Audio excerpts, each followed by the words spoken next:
Hi, Sean here, one half of Sean and Kiara. We are the co-creators of Lucy in the Sky, a graphic novel for middle grade readers published by First Second. Our second graphic novel, Rhiannon, will be out in October of 2025. If you like the things we do, please consider supporting us by becoming a paying member of our Patreon site for $4 a month. And if you enjoy videos like this, hit the like and subscribe buttons, as it'll help us build this channel. Thank you, and enjoy the video. Hello, Sean here. So it's been a while since I've put up a video. It's been over a month, I think, since the last one I put up. And that's mostly due to the fact that my day job is school teacher, and the last month of school is exceptionally busy, and I didn't have a lot of time to do anything else. So anyway, working to get back into the rhythm of finishing comics pages and other artwork and making videos about that and all of that. And one of the projects that I'm trying to get some momentum back into is the 5th issue of Wunderkammer, which I think was the subject of the last video that I put up. And at that time, we were looking at the cover that I had created some years ago, and I've decided to change the cover. And so we see here the latest version of the cover, which I think this one's going to take. Same basic design, different illustration. And this is an illustration that I did. Let me zoom in a little bit so we can see it a bit better. This is an illustration I did originally, intended to be, I don't know, maybe a splash page or even maybe a cover image of a comic adaptation that I had started on there's a novella by Sheridan Le Fanu called Carmilla, and this was an illustration that I did. I guess it was supposed to be her. Anyway, it was kind of an experiment how I did it. I was playing around with hand coloring, and the way I experimenting with different ways to do hand coloring. And I remember when I had gone to Belgium, I'd taken a trip to Belgium and was in Brussels, and went to the Bande Dessinée museum that they have there, which is really great. Any comics fan who happens to be in Brussels, well, there's plenty of comic stuff to do in Brussels, but definitely you should go there. And there was an exhibit which was showing the different stages of how they would produce comic art for magazines like Tintin magazine. And as I recall, they would put the line art on like a transparent overlay, and then paint the color underneath that. And so I thought that was an interesting way of doing it. So I decided to try it out myself.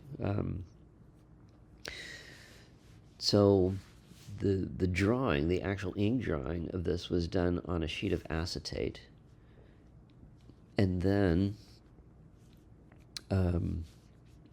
the color underneath was painted sort of on the reverse side of the acetate.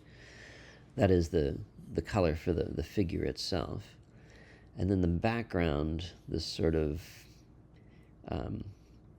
more of like a thickly painted, very dark red to a dark green was done on a completely different piece of artboard and then sort of layered underneath that. So, and then all of that was scanned and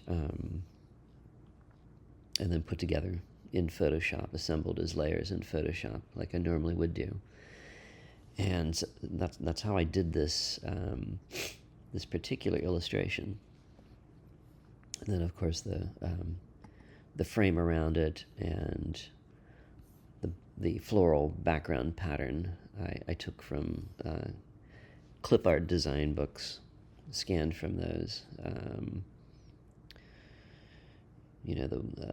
A great series that used to be published by Dover. I don't know if they still are. They're still in business. Print things of the sort seem to be disappearing. So anyway, the title, the header, is hand drawn, and I kind of like it. And the first version of this cover, it was solid, and I changed it into an outline, and I kept the Ock Brand Comics banner at the top the same, and post 14-year hiatus issue from the original cover. And the original cover now I'm thinking about using as the back cover. And so here we have it here. It's stripped of a few of the elements like the number and the date. But here we have what I had originally intended to be the front cover drawing. And it's the cast of Starling Hall. And then we have the inside front, sort of my kind of letter from the editor, letter from the publisher page, and just talking about what's happening in the comic. These images of myself were from a photo shoot that Kiara and I did years and years ago. We were sort of mocking up we were trying to do a pastiche of the Beatles' Hard Day's Night album cover. And so we took all these black and white photos, sort of side lit in mimic of the style that the Beatles did on that. And so I've repurposed them here. And then the first page, which will have the table of contents. And here I'm still working it out and sort of arranging the text. A lot of this text still needs to be filled in, and these numbers and bars need to be aligned a little bit better. But the style here is, I've kind of been taking the look of one of those old Warren black and white comics like Vampirella or Eerie. Or even some of the ones that Marvel put out in the 70s to sort of compete with the